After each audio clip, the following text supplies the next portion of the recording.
Just bought a 2025 Range Rover Sport. Already had it in the shop twice within the first 1,200 miles. I just got screwed by Bank of America so hard that it has to be illegal. You would think a $100,000 vehicle could go more than 1,200 miles without needing to go to the shop.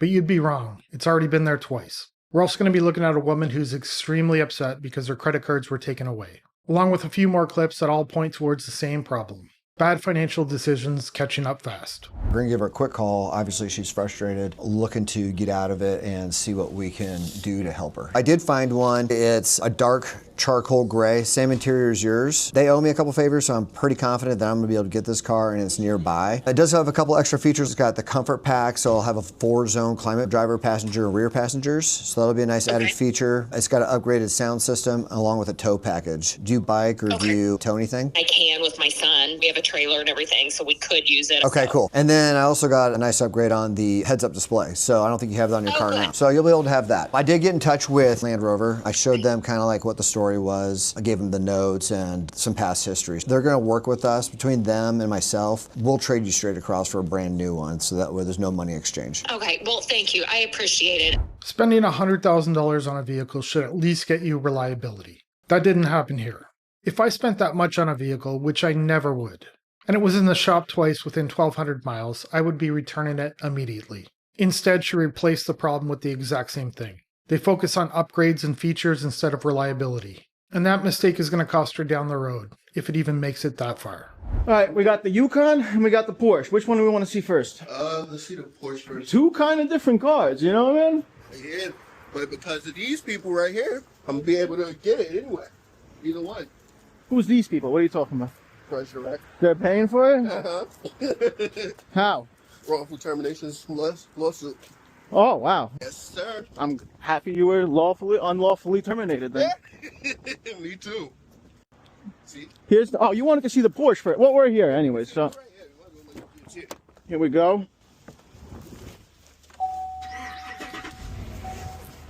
I was looking at a lot of cars that you had. I was looking at this one, this. I really want this. I was looking at that too. The Honda and the Cadillac, the XTS. That's the car I had last. So this guy's in the middle of a wrongful dismissal lawsuit, and he's already out car shopping. Maybe he genuinely needs a car, and at least he's looking at used. But he's looking at BMWs and Porsches, some of the most expensive vehicles to own and maintain. If you're wrongfully terminated from your job, you deserve compensation. But turning it into a Porsche is not a smart move.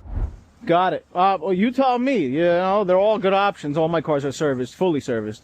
Of course, fully serviced. Porsche, one of my favorite cars. They're very, very fun to drive, especially the Cayenne. Mm-hmm. For an SUV, it's pretty fun. Check her out. She's in really, really good shape. Percent. Can you test drive? Yeah. Need my license, right? Yep. Just came in too, brand new. Perfect. All right, give me 2 seconds, all right? Let me get a plate and everything. Okay. Let's go for a spin. Oh, that's more rough. So this guy is waiting on the settlement money, and the car he wants is a Porsche. You can tell right away it's not a great fit for him, and I'm not trying to say that as an insult. He simply can't fit comfortably in that car. This isn't about need or practicality. This is about being seen in that vehicle. He's mentally spending money he doesn't even have yet on a car that is clearly a bad financial decision. I am somebody who's super irresponsible with money, and lately I've loved saying the phrase, it pays for itself, about things that absolutely do not technically pay for themselves. It makes me laugh, like if I'm gonna go out to dinner with friends and I'm like, I don't really have the money for this, like I really shouldn't be doing this, but I'm gonna love the dinner, so you know what, it basically pays for itself. Like tomorrow I'm going to a 4th of July party, so obviously I bought a Super Soaker water gun to take to the party, and you know what, when I was thinking about it, I was like, basically this pays for itself because I'm gonna like it. I'm gonna like using this, so basically I'm gonna make money. Like what I'm paying to get my hair bleached and toned this color, okay, like honey, like that's paying for itself every day because it looks good. So if anybody ever is shaming you because you're buying a frivolous fun little thing, just look them in the face and say, oh, this pays for itself. People joke about spending money all the time, and it usually comes from not doing the math. It sounds funny in the moment, until it turns into years of payments they never planned for. She never mentions whether it's credit card debt or cash. Either way, the mindset leads to debt. And it's the same mindset that later turns into complaints about being broke or blaming the lender. I just got screwed by Bank of America so hard that it has to be illegal. I have been a valued customer of Bank of America for 20 fucking years. For 20 years, I've been enraveled with this monster of a bank. But I have also never once missed a payment on any of my credit cards in 20 years. Now that my finances are so that I cannot make ends meet no matter which direction I come from, I'm in such massive debt. I thought, hey, why don't I try and get ahead of this thing and not default so that I don't have a bunch of credit collections? So I called Bank of America and I talked to them about one particular card that is just out of control and the minimum is too high. And they offer me a deal at a reduced interest rate at a reduced minimum payment for 60 months, but I have to cancel the card.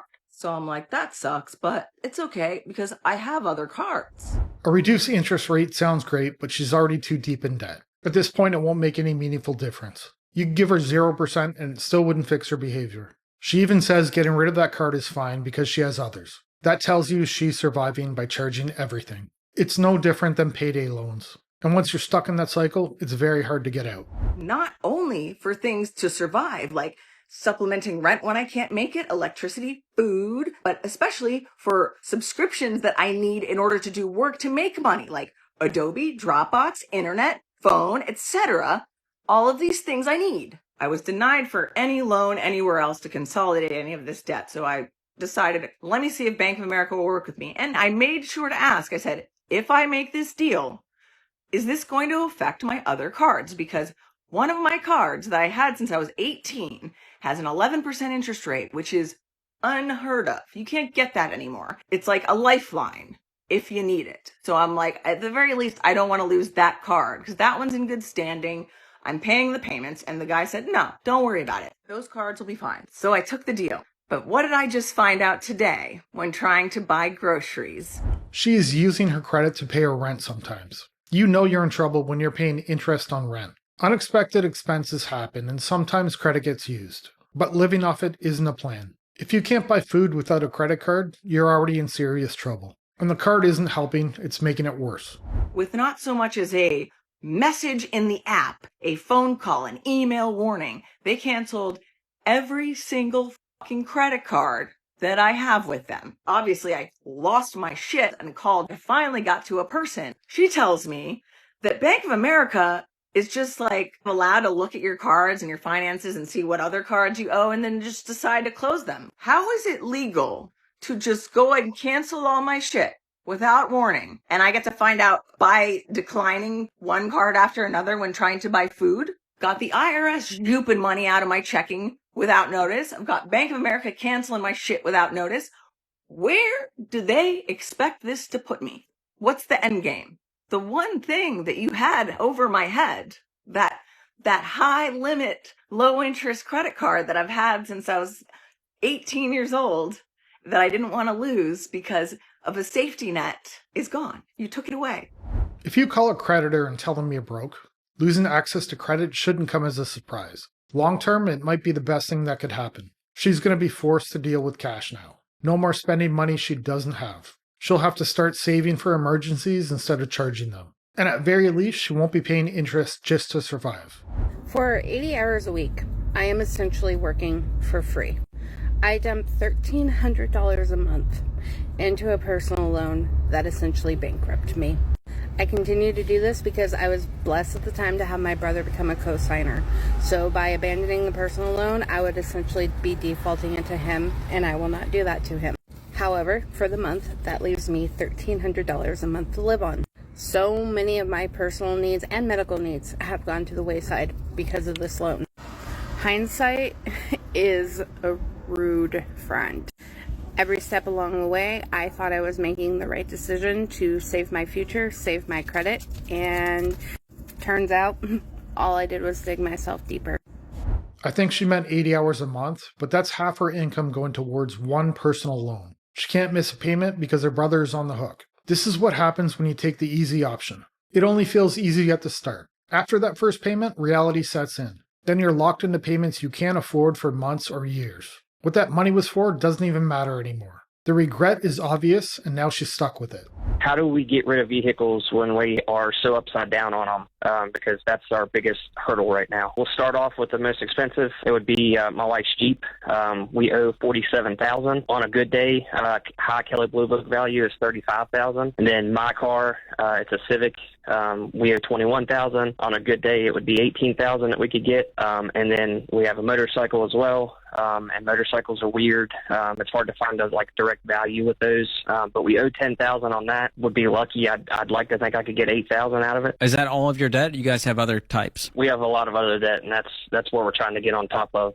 What are the total payments for these cars? So the Jeep is $960, the Civic is $455, and the motorcycle is $305. You'd think if somebody had 3 vehicles, at least one would be paid off. The more I look at these clips, the crazier it seems. We all want money, everyone does. But people are willing to burn a huge portion of their future income just on transportation.